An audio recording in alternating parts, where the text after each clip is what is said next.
All right, Jason, first question. Morning, Penny. If you could just, I guess, start by summarizing like the news of the day. You guys announced the signings of the three freshmen and the two transfers, Earl Timberlake and Davion Warren. Can you kind of give us a sense of what went into, your guys's decisions to take those guys and go after those guys? Well, obviously the freshmen we had been recruiting for a while, Right. through last season, and built relationships with all those guys. And they ended up signing, because they believed in what we were saying. They believed in what they saw, the product out on the court, and really happy to get those three freshmen. Really feel like we have a talented group coming in. Josh Minot is a multi-talented point forward, pass first guard, athletic, that has high promise. John Camden, to me, is like a Tyler Harrell player that shoots it really, really, really well. And you can always use shooting. And he's 6'8", 6'9", and can definitely stretch the floor from 3 or 4 different positions. And then Big Sam Ondo is a kid that's very hungry, power, a bruiser on the inside, that's athletic enough and that can run the lane, that has good footwork. So we felt like that in our future, we needed a shooter, we needed another playmaker, and we needed a big.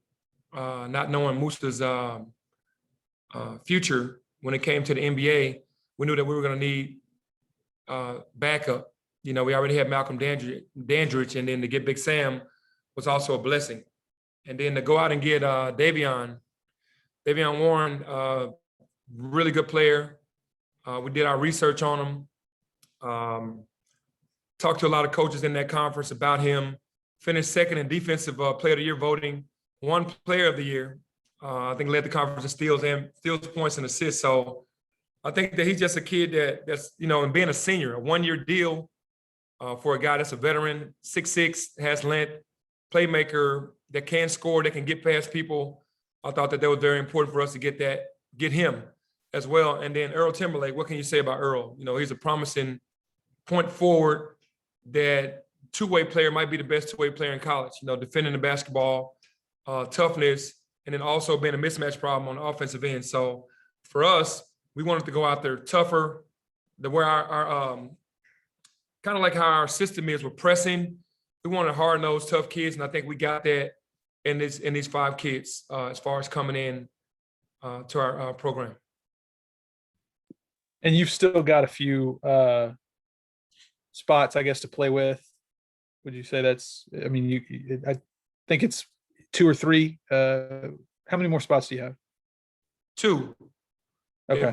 If Musa stays in the draft, then it'll be 3, but right now it's 2. Terry? How you doing, man? Doing good. How are you? Man, 1, when you gonna take a vacation? And 2, 3, how good is to have DeAndre and Landers back in the fold, coming with you, all the guys you got coming in? Yeah, I don't know when I'll ever take a vacation, man. All I do is work. I'm just trying to grind to get us to where we need to be. So I'm sure eventually I will. But it's always good to see your veteran guys want to stay. Now, obviously, I want these guys to go to their dreams, make it to the NBA. They both want that. But right now, the timing wasn't perfect for them to do that, and for them to come back and want to be a part of this again and make another run. I'm really excited about that, because they're the cornerstone of this team. They're 2 veterans, 2 leaders, and our leading scorer and our best all-around player in DeAndre, with points, assists, steals, blocks, coming back. Then that foundation is pretty strong with what we already have coming back. Cassie? Hey, Penny, after winning the NIT, you talked about how you understand any player's decision to transfer, but what's the mental psyche of a coach when just days after you start having a handful of guys leave and knowing what you need to do to rebuild? I just understand that that's the business. I love every one of those kids that transferred and wish them well. They all went to really great schools. They let you know how much talent that they have, but it's just, I know that it's a part of the game. And I knew that everybody's not going to be happy on these teams are loaded. Our team is loaded with talent, and, guys want more out of it than maybe a few minutes. And I don't blame them. What my job is to do is to win. Their job is to put themselves in the best situation that they can put themselves in. And I think they all did that. And, man, it's just life. We wish them well, and we had to go and regroup and try to get back to where we want to be. We're going into next season with some good momentum. Steven? Hey, Penny, how's it going? Doing good, how are you? Doing all right. With those 2 or 3 spots you guys have, I guess, what type of players you guys plan on going after to fill those last few spots? It's kind of up in the air right now. Obviously, you want players that can fit the system. Players that want to come in and do whatever it takes to win ball games. That's first and foremost. You don't want to get guys that are needy, guys that are needing 20 shots or 30 minutes, because that's not our style of how we play. I think the biggest thing about these next 2 spots is getting guys that understand what this is all about. It's about sacrifice. It's about joining a group of guys that are pretty good and adding their talents to that to try to have a common goal of winning championships, whether it's conference or whether it's NCAA or whatever it is. And that's what it is right now. Mark? Hey, Penny. You were talking a little bit about just the realities of college basketball, where just you're going to lose guys, you're going to gain. That's just part of the game now. I wonder if as you look back on, because it felt like you've been really good at recruiting throughout your tenure, but obviously things change every year. Have you changed at all in terms of the types of guys you want to go after now moving forward because of the way the landscape is changing with the transfer portal and with, just the increase in movement we've seen in college basketball? Has that changed how you recruited? Well, yeah, it's changed because, coming into this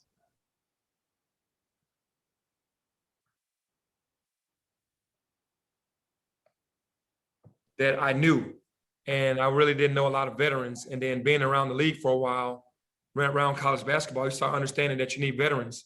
You need older guys. That's why I went out to Landers and DeAndre, and then going out to Earl and Davion. With Davion being a senior and Earl, being a sophomore, he'll be a freshman again next year, but obviously this will be his second year. Older players instead of high school freshmen. Obviously, we have 3 guys coming in that are freshmen, but the way the portal is and the way the grad transfers work, you need the mixture. You really do. You can get lucky, and we didn't get a chance to see it with James, being ineligible and DJ being hurt, for us to see that group come together to see how powerful it really could have been. And then at the end of that, it was a pandemic that happened, but you do need older guys. So my mindset has gone from not just younger guys, because you still need some, but older guys that fit the system and the culture that I'm putting together, bringing together here. Gotcha. And then in terms of, I guess, last year, in terms of the amount of talent you have, last year, one of the issues was it took a little while for the guys to come together and really buy in. With a full off season this year, how much easier is that task going to be for you? And I guess what sort of things can you do this year, maybe, in terms of getting this group of guys together that you maybe couldn't last year because of the pandemic? Yeah, the pandemic really hurt our chemistry last year. It took us a very long time this season just to believe in and buy in. Guys have their own agendas, obviously, coming in, individual agendas, what they want to do well. And sometimes that conflicts with the team. And it took a while, but having an offseason this summer, it will definitely, we know who's who. We understand everybody's personalities. The guys coming in understand what it is. And it'll be much better with team building things, even bringing motivational speakers in, keeping them in the right mind frame when they're around the facility, because they weren't a close-knit group last year. And I think this group that stayed is really close. And then the guys that are coming in, they understood that because we explained it to them how this is going to be. So, and that doesn't mean you're not going to still have problems, but the entire offseason together is going to be much better than not having an offseason at all last year together. And just to clarify, all the guys that were on the team last year who haven't announced a transfer yet, have they told you they're coming back? Like Lester, Malcolm, Alo, all those, like, yeah, those guys. The only guy that's like questionable is Jaden. He's thinking about leaving. Oh, your son, Jaden. That was a joke. Anyways, but no, they all told me early on that they weren't going anywhere. It's really, it's a good and a bad thing, because coaches are always after the season trying to figure out if guys are coming back. Some guys for the NBA, some guys for transferring, and it's just the way the lay of the land now. This is how it is. Thanks, Benny. Jason?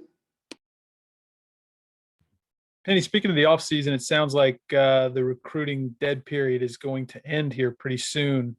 Just wanted to get your reaction to that. It sounds like June 1st is the target date for the NCAA to lift the dead period. Just want to get your thoughts on that and your reaction to getting back to normalcy on that front after such a long period of time away from it. Yeah, no, it'll be great for me because you want to get out. You want to get out and see the kids in person. You want to get back in the gym around the other coaches. You want to get the atmosphere going again. And it lets us know that our country is getting back to some normalcy. And that's a great sign. So I'm excited. Over Zoom has been great, but it's not personable enough, as if, being face-to-face and having someone being right in front of you and having a conversation. So I just think that that's going to be great. And being able to get back out on the road and see the guys play. And that's exciting for the kids as well, to be able to see the coaches back in the gym. That's what you live for as an AAU coach, as an AAU player, seeing coaches over on the sideline watching your team and your kids play. Yeah, and a quick follow-up. Any update on Alex Lomax and his ankle? Spoke to him this morning, feeling much better, but there's really no timetable, really. Because the season is over, just need to get him fully healthy. We are talking about wearing ankle braces more for him this year because he's had ankle problems in the past. And that's just really unfortunate that he couldn't finish the season, but need to keep him healthy. Isaac?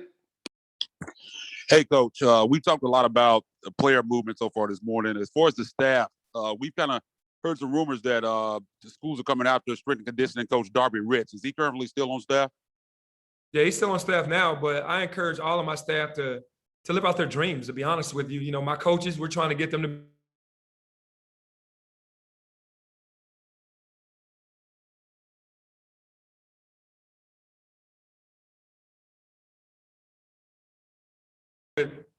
for the city and for the school, but if there's job openings that come from the product of other people seeing the greatness and what people under this regime has, then I'm all for that. I always encourage guys, if you can make more money, if you can get a better opportunity, to always leave those options open. And I'm happy to be a part of all of that. But right now, he's still with us. Clayton? Hey, Benny, with all this shuffle going on throughout the country, there are some people that end up getting a good hand and some that don't. Do you feel that you have gotten better with kind of how that shuffle, shook out essentially for you guys? Well, when you lose as much as we lost a pretty good bit of guys that played for us, and getting new guys, you just don't know how they're going to mesh because we were comfortable with the guys that were here. But I don't really look at it as even or we won or we lost. I just look at it as we got new guys coming in that we hope they can come in and buy into the culture and believe in the culture and keep the chemistry going and understand our system and move us forward towards our goals. And that's all I can say about that because, I don't look at it as a win or a loss. I look at it as, the kids that left got what they wanted and we got to go out and get people to replace them to make us better. And, obviously the threshold for wanting to leave is a lot lower now with the way things are for schools. But, some of those guys were some longtime ties that you had, some local Memphis guys. Do you feel that you guys all left on good terms and, everybody associated with, those programs here in Memphis recruiting wise, that everything is, ended amicably for you guys? Yeah, there was nothing that was, anger. It was just an understanding. I'm a basketball player before I'm a coach, and I understand how it works and how these kids think. And like I said, every meeting that we had ended peacefully with a hug and a handshake and wishing them well. And I mean that. And they can call on me and ask me for anything moving forward as far as when it goes to the NBA or whatever they're trying to do moving forward, training. Once a Tiger, always a Tiger to me. These kids will always be a part of who I am. Some of these kids I've been knowing a lot longer. And you're going to always have those relationships. All right, we'll do two more. Terry? Hey, Coach, I know it's still early in the process. I know you guys been invited to the NIT, but anything else on the scheduling front so far that you can announce? Nothing big. I mean, we've been trying to find games, try to get a P5 to come here, but you know how tough that is. A lot of those teams don't want to travel, especially coming into here. So we're going to keep plugging away and seeing what we can do to put together a pretty good schedule. We got a lot of SEC games to make up that we missed last year with the Ole Miss, the Georgia, and the Tennessee. And then we'll just try to add from those. Mike, last question. Hey, Penny, it seems that every team that you've had, it's almost like you're coaching a new team every year. There's never a better time than sitting here right before May. What are the expectations if things fall into place with this team and the meshing of veterans and newcomers? How good do you think this team can be coming off an NIT tournament title? With the way that we finished in the NIT, I think the mentality is totally different with the guys now because they've tasted winning. They've tasted going in a tournament and winning. So now there are higher expectations of themselves, of their peers. So I see the difference in them since we won the NIT from last year and the year before. I mean, when you've been in a battle with guys, and obviously 3 of those guys left. But the team that's left, they're ready to tell the other players that are coming how it works around here, what the culture is, and what they want. And I see them being hungrier for things and wanting to work more. Whereas last year and the year before, maybe they weren't as eager to get in the gym. Now they're wanting to get in the gym these last couple of weeks, get 30 minutes to an hour in working on their games, and carry that out throughout the summer. So I see a total difference. But to answer your question, I think that we can be really good. The way we finished the season, the last 15 games, is the way that we can begin the season this year and not be rocky. And you do have a good enough core of guys that are coming back that can keep the chemistry where it is, and the other guys can just join in and just be a part of it as well. Safe to say that the NCAA tournament is a must as you sit here now. It's been a long time. You saw it as a former player just sitting on the sideline that this program hasn't been for a while. And now you're going into your 4th year and you've had pandemics and all this other kind of stuff, but you got to make it, right? You got to be in the 2022 NCAA tournament. Not to interrupt you, Mike, but it's just the NCAA tournament is where it is. I mean, that's what you're playing for. You're playing for conference tournaments, championships, regular season and conference championships, and you're playing for the NCAA tournament. That's what you play for. And we have not made it yet. We've been to 2 NITs and didn't play last year. So it's time to get over the hump. Thanks for the time, Coach. Thank you.